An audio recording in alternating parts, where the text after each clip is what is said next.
गाड़ी चाहे किसी भी कंपनी की हो, कितनी भी अच्छी क्यों ना हो और कितनी भी ज़्यादा क्यों ना बिकती हो, लेकिन उसका एक ना एक पीस तो खराब निकल जाता है। मेरा मतलब है कि आप किसी भी गाड़ी के 100 कस्टमर से पूछेंगे कि ये गाड़ी कैसी है, तो उनमें से एक ना एक कस्टमर अपनी गाड़ी से बहुत ज़्यादा परेशान होगा, रो रहा होगा और आपको बोलेगा कि ज़िंदगी में इस कंपनी की या फिर इस गाड़ी को मत खरीदना। लेकिन बाकी बचे 99 कस्टमर से तारीफ करते नहीं थक रहे होंगे, अपनी गाड़ी से सेटिस्फाइड होंगे। लेकिन अगर हम महिंद्रा की नेक्स्ट जनरेशन थार के बारे में बात करें तो इस गाड़ी के एक से कुछ ज़्यादा कस्टमर्स इसको खरीदने के बाद परेशान हो रहे हैं। और ज़्यादातर कस्टमर्स की क्या कॉमन परेशानियां हैं वो मैं आपको इस वीडियो में बताने वाला हूं। सबसे पहली समस्या है इस गाड़ी के हुड में एक छोटी सी कमी रह गई है। कमी तो छोटी है लेकिन उससे एक बड़ी दुर्घटना हो सकती है और हुई भी है।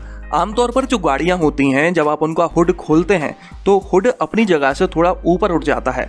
आप गैप देख सकते हैं, आप नॉर्मली देखकर बता सकते हैं कि इस गाड़ी का हुड खुला हुआ है या बंद है। लेकिन थार के साथ ऐसा नहीं है। जब आप स्विच का इस्तेमाल करते हैं इसके हुड को खोलने के लिए, तो खुलने के बाद भी इसका हुड अपनी जगह से नहीं हिलता, थोड़ा भी ऊपर नहीं उठता। जैसा बंद है वैसा का वैसा ही खुलने के बाद भी लगता है। मतलब आप नॉर्मली देखकर नहीं बता सकते कि हुड खुला हुआ है या बंद है। हुड के दोनों तरफ आप जो लॉक देख रहे हैं वो किसी काम के नहीं हैं। ये लॉक हुड को बंद करने के लिए कम और गाड़ी को एक रफ लुक देने के लिए ज़्यादा लगाए गए हैं। अब इंसिडेंस क्या हुआ है वो सुनिए। थार के एक ओनर हैं जो अपनी गाड़ी की सर्विसिंग कराने के लिए जाते हैं। सर्विसिंग के दौरान इनकी गाड़ी का हुड खोला जाता है लेकिन उसे बंद नहीं किया जाता। जैसे कि मैंने आपको बताया कि देखने से पता नहीं चल पाता कि इसका हुड खुला है या बंद है, इसलिए मैकेनिक की गलती है ऐसा नहीं कहा जा सकता। मैकेनिक को लगा कि हुड बंद है इसलिए उसने ऊपर दिए हुए दोनों लॉक्स को लगा दिया। सर्विसिंग कराने के बाद में ये अपनी थार को लेकर वहाँ से निकल आते हैं और हाईवे पर 60 से 70 किलोमीटर पर आवर की स्पीड से जा रहे होते हैं और तभी इनका हुड खुल जाता है और विंडशील्ड के सामने आ जाता है। मतलब कि इनका विजन पूरी तरह से ब्लॉक हो जाता है अचानक से। ऐसा किसी के साथ भी होगा तो वो अचानक से घबरा जाएगा। अगर सामने कोई गाड़ी होती या आगे कोई मोड़ होती तो कोई बड़ी दुर्घटना भी हो सकती थी। उसके बाद ये ओनर अपना इंसिडेंस अपने YouTube channel my Thar my frame पर शेयर करते हैं, जहां से मुझे पता लगता है कि इस गाड़ी के साथ इस तरह की प्रॉब्लम आ रही है। ऐसा ही सेम इंसिडेंस एक और ओनर के साथ हुआ है जिनको लगता है कि उनका बोनट बंद है लेकिन असल में वो खुला हुआ था। 70 से 80 किलोमीटर पर आवर की स्पीड पर जब गाड़ी चल रही थी तब उनका बोनट अचानक से खुल जाता है और उनके सामने आ जाता है।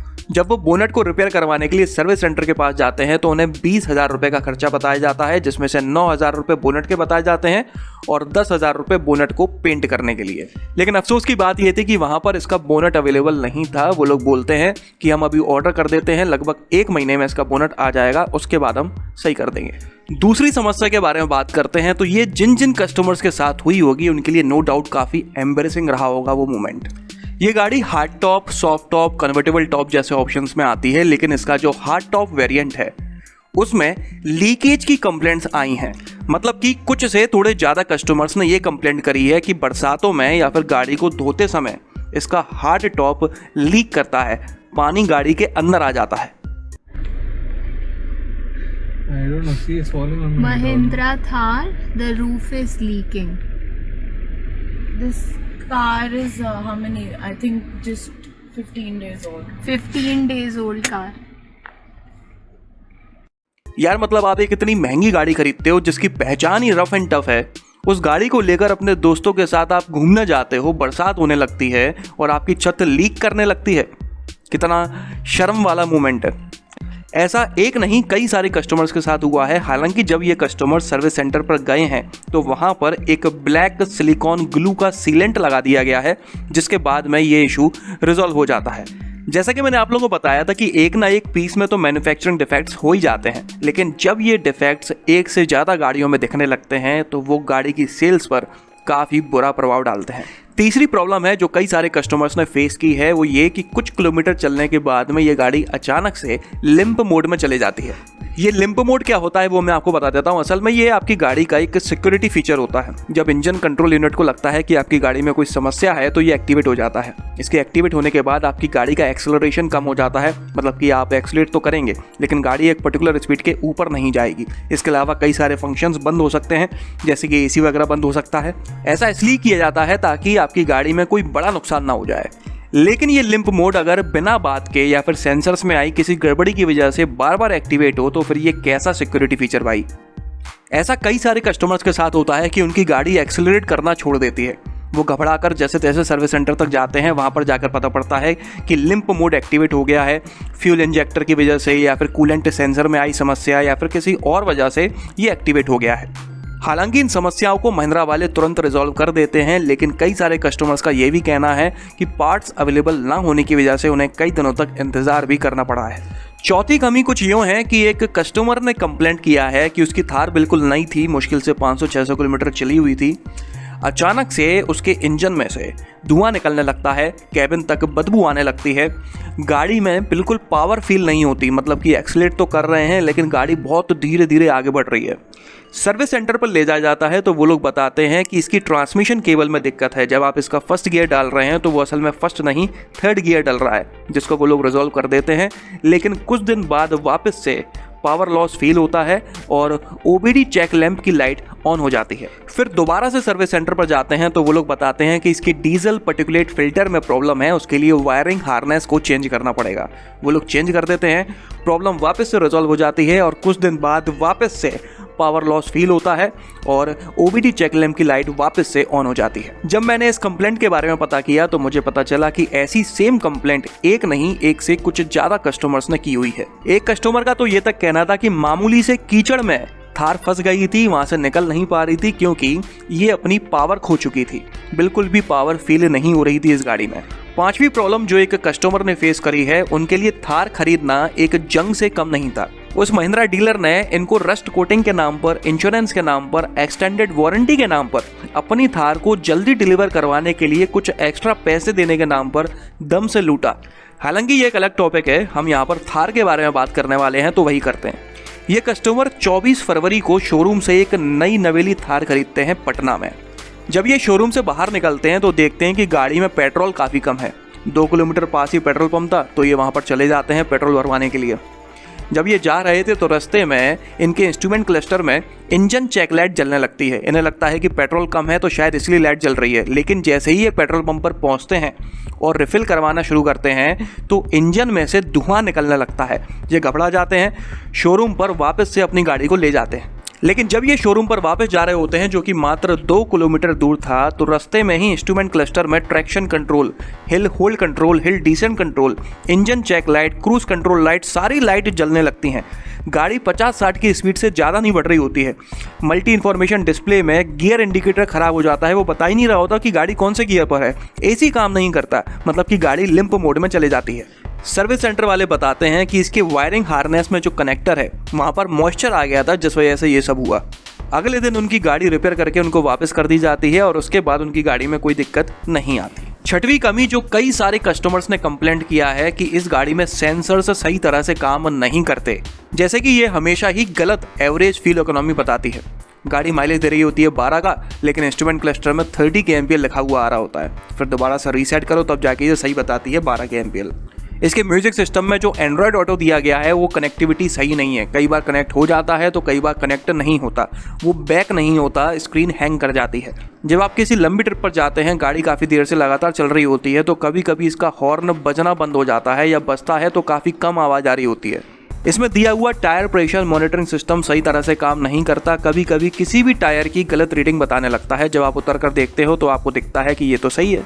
इसका जो सर्विस ड्यू रिमाइंडर है वो कभी भी बताने लगता है कि भाई साहब आपकी सर्विस ड्यू है। कई लोगों के साथ तो हुआ है कि गाड़ी नई नई खरीद के लेकर आए हैं, कुछ ही किलोमीटर चली है और वो सर्विस ड्यू रिमाइंडर बता रहा है कि आपकी सर्विस ड्यू है। तो कुछ इस तरह की सेंसर से संबंधित समस्याएं कई सारे कस्टमर्स के साथ आ रही हैं। जब वो सर्विस सेंटर पर जाते हैं तो ये समस्याएं महिंद्रा वाले पकड़ नहीं पाते, इसलिए काफ़ी समय लग जाता है इनको रिजॉल्व करने में। सातवीं समस्या है, इस गाड़ी में सिर्फ सेंसर्स ही नहीं, वायरिंग से संबंधित भी काफ़ी सारी प्रॉब्लम्स आ रही हैं कस्टमर्स को। शिवरतन जी अपने ट्विटर पर ट्वीट करते हैं कि नई थार सिर्फ 754 किलोमीटर चलने के बाद में ओवरहीट हो जाती है, धुआं निकलने लगता है और बंद हो जाती है, आगे नहीं बढ़ रही ना ही चालू हो रही है, और वो आनंद महिंद्रा को टैग भी करते हैं। एक कस्टमर हैं जिनके डैशबोर्ड में से आवाज़ें आ रही होती हैं, वो वीडियो बनाते हैं, आप वीडियो देख सकते हैं। It's that tapping sound that's coming from the right side dashboard.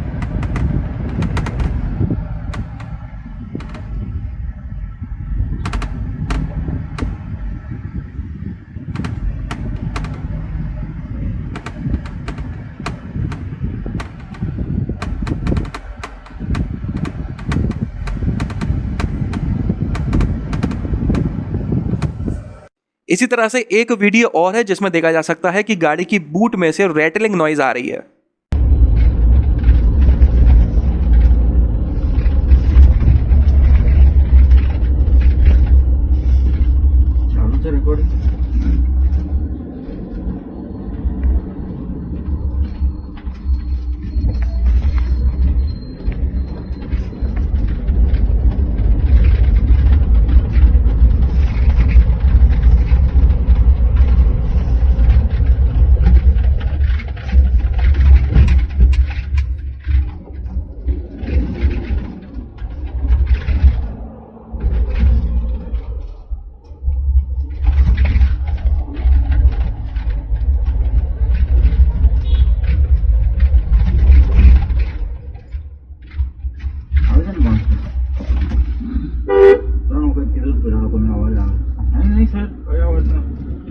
एक और वीडियो है जिसमें कस्टमर बता रहे हैं कि उनकी ऑटोमेटिक थार में न्यूट्रल से ड्राइव पर डालने पर या फिर रिवर्स में डालने पर आवाज़ आती है जो कि बिल्कुल भी नॉर्मल नहीं है।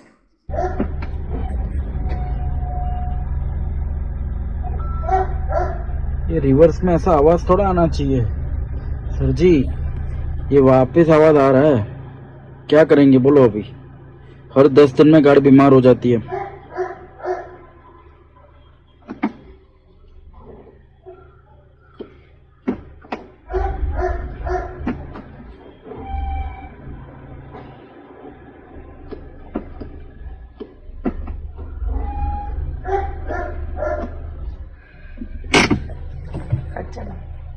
इतना ही नहीं, कुछ कस्टमर्स ने ये भी कंप्लेंट की है कि इस गाड़ी का अलाइनमेंट सही नहीं है।